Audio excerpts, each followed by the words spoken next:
Hi YouTube, this is Just Plain Philip, and this is Survival Series number 8. Lost BC hiker survives 10 days in wilderness. For 10 days, a 54-year-old hiker was stranded on a mountainside near North Vancouver, suffering from dehydration, frostbite, and injuries that he sustained in a fall. But Michael St. Laurent's ordeal ended on Sunday morning when he was airlifted to a local hospital after an off-duty search and rescue volunteer happened upon him. For days he knew that people were searching for him. They came close, but St. Laurent remained in the wilderness, unable to make enough noise to get the attention of his would-be saviors. "I could hear them, they didn't hear me," said St. Laurent on Sunday. "On the third day I started hallucinating, and from there it's been a wait-and-see game to see who else was going to come up. It's been very rough, a very rough slog." St. Laurent had been hiking on Gross Mountain, a popular spot not far from the lights of downtown Vancouver. But what was supposed to be a short hike on the North Shore turned into a harrowing 10-day affair after St. Laurent slipped and hurt both his hip and his knee. His car had been parked in the recreation spot's parking lot since October 13th, but police had listed him as a missing person.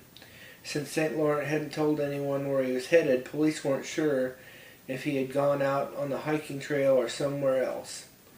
Volunteer North Shore search and rescue members had been out on the mountain looking for St. Laurent, but hadn't come up with no clues because the area was so large and rugged. But one member out on a personal hike unexpectedly came upon St. Laurent on Saturday night at a spot about a 9-hour hike around the mountain's backside. St. Laurent was given first aid, and when another rescuer arrived on the scene, they camped out overnight in the Haines Valley until the chopper could arrive early Sunday morning. St. Laurent, who's from Vancouver, had frostbite, was severely dehydrated, and was disoriented. Tim Jones from the North Shore Search and Rescue said that St. Laurent had prepared himself for death and had written vital information on his arm.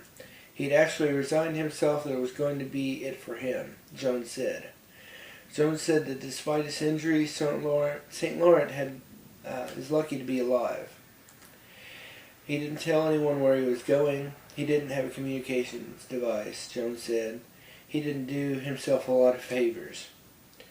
Jones said that a tarp may have saved his life, as it provided shelter during a few days of heavy rains. He had a small amount of food and fresh water with him. And this has got several lessons for us. The first is to tell somebody where you're going. And the second is to take a cell phone. Those two things are absolutely vital whenever you're going out on the trail. The third is to bring a whistle. That should have been his next piece of gear that he should have packed. But I don't go anywhere out in the woods without a whistle, so keep that in mind. And the fourth is to bring a filter straw.